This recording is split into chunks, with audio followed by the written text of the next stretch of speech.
comment survivre en situation extrême. Notre invité a exploré tous les continents en tant qu'aventurier, qu'exploreur de l'extrême. C'est pas mal comme, c'est magnifique. comme titre. Vous publiez aux éditions EP Aventure Horizon Extrême. Bonjour Laurie Lag. Bonsoir. Merci d'être avec nous. Alors on vous compare à Mike Horn.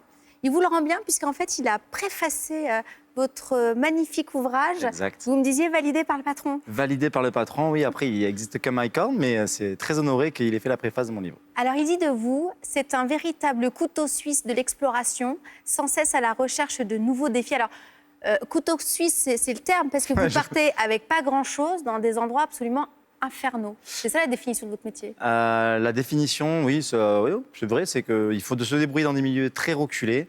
La plupart du temps, et réussir à survivre sans beaucoup de moyens. Et c'est vous qui allez volontairement, vous cherchez des sponsors, des mécènes pour financer vos explorations. On en voit quelques-uns à l'image et qu'on découvre dans votre ouvrage. En Islande, par exemple, oui. Vous décidez, c'est l'une de vos toutes premières explorations C'est l'une de mes premières aventures polaires. Avant, j'en avais fait beaucoup plus dans les milieux subsahariens, tropicaux. Mais je suis arrivé assez tard sur les milieux polaires et c'était une de mes premières, effectivement, et une dont je me rappelle très, très bien. Vous dites dans votre ouvrage, je n'ai pris conscience qu'après coup de la chance que j'avais eue de survivre à cette aventure. Exact. C'était une aventure extrêmement dure, puisque c'est vrai que j'ai toujours eu cette faculté à me sortir de situations extrêmement périlleuses. Et à la fois, dans mes premières aventures, j'avais toujours cette volonté de partir pas toujours préparé en espèce de masterclass. Et apprendre comme ça sur le tas. Et parfois, ça... Là où vous êtes fait peur? Là, je me suis fait très peur parce qu'il y avait des champs de crevasses. Et c'est vrai que moi, c'est un milieu que je connaissais pas extrêmement bien. Et du coup, oui, j'ai failli mourir sur le Vatnajökull au cool. Alors, il faut savoir une chose, c'est que vous avez un peu un super pouvoir. Ah non, non. Vous êtes atteint d'analgésie congénitale. Alors, Oui. C'est une maladie. Oui. C'est ça? C'est considéré comme une maladie? C'est un syndrome. Mais encore une fois, et je le répète, c'est vrai que ça ne me permet pas de ressentir la douleur comme tout le monde. La mienne est plus lointaine, mais je ressens quand même la douleur. C'est important de le préciser.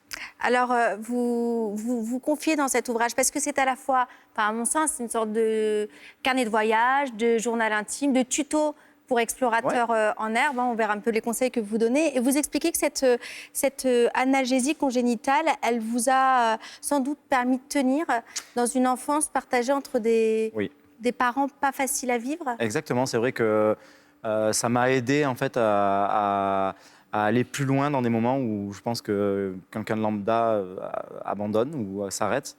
Et ça m'a aidé à survivre. Violence psychologique de la part de la maman, violence physique de la part du papa. Exact. Et vous...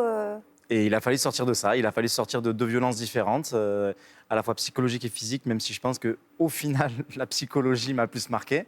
Mais voilà, après, moi, c'est ce qui m'a fait en tant qu'homme, donc je suis très content et c'est ce qui m'a permis aujourd'hui d'écrire cet ouvrage et de réussir toutes ces incroyables expéditions. Un enfant qui déjà dépasse les limites, on sait que vous avez fait une petite case-prison dans votre parcours. Vous le dites, vous êtes honnête, avant de vous ranger, de construire votre vie, c'est qu'en fait, dépasser les limites, ça fait partie de votre façon de survivre déjà dans la vie réelle? Moi, c'est vrai que le plus compliqué pour moi, c'est vivre normalement.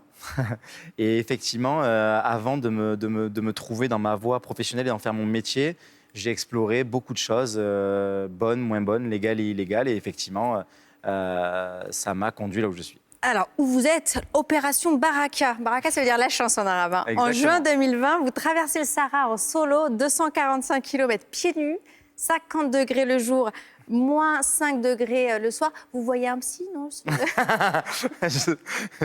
Ma mère... Vous avez des trucs, vous donnez des astuces. Par exemple, pour limiter la soif, vous mettez... Ah oui, c'est vrai que pour limiter la soif, on sécrète de la salive avec des petits cailloux, des petits galets, des petits trucs ronds. Et j'essaie de donner plein de tips, en fait. Finalement, il y a des gens qui sont beaucoup plus forts que moi dans plein de domaines, puisque, je le répète, moi, je suis multidiscipline, donc c'est très dur d'exceller dans tous les sports ou dans toutes les disciplines. Mais j'essaie de donner mes petits tuyaux, mes petits tips à moi, et comment j'ai réussi à m'en sortir dans certaines conditions extrêmes. Alors, vous expliquez que vous mangez moins pour rétrécir votre estomac. Exactement.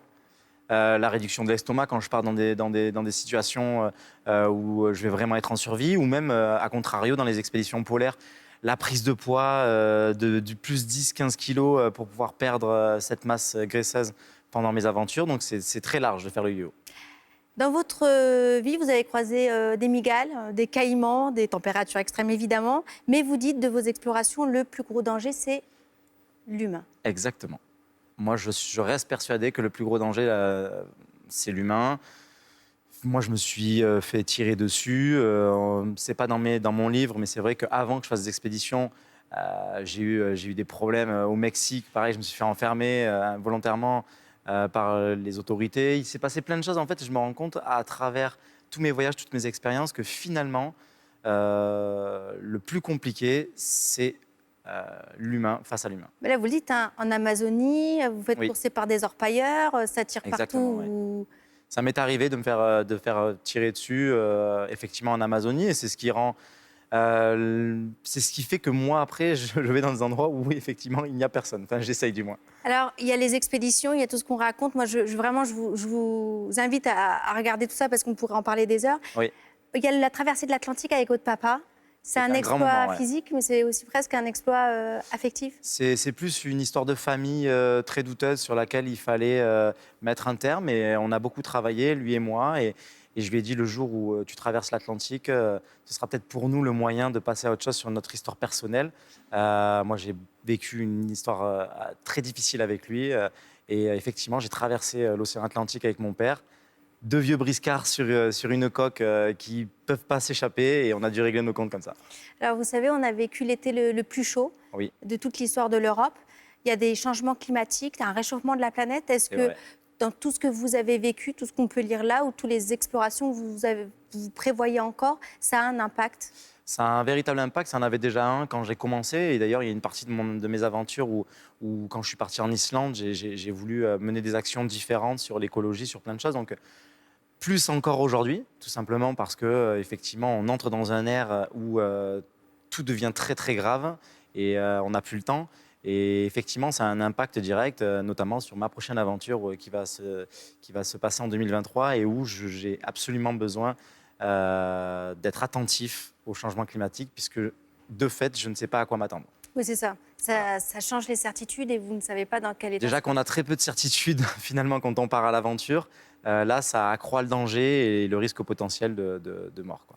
Loury Lac, merci beaucoup d'avoir Merci à été vous. notre invité. Je rappelle votre ouvrage, un très beau cadeau pour les aventuriers, Exactement. pour les amoureux de la nature, pour ceux aussi qui aiment les histoires particulières. Ça s'appelle Horizon Extrême et c'est aux éditions Épaventure. Merci d'avoir été avec nous. Merci beaucoup.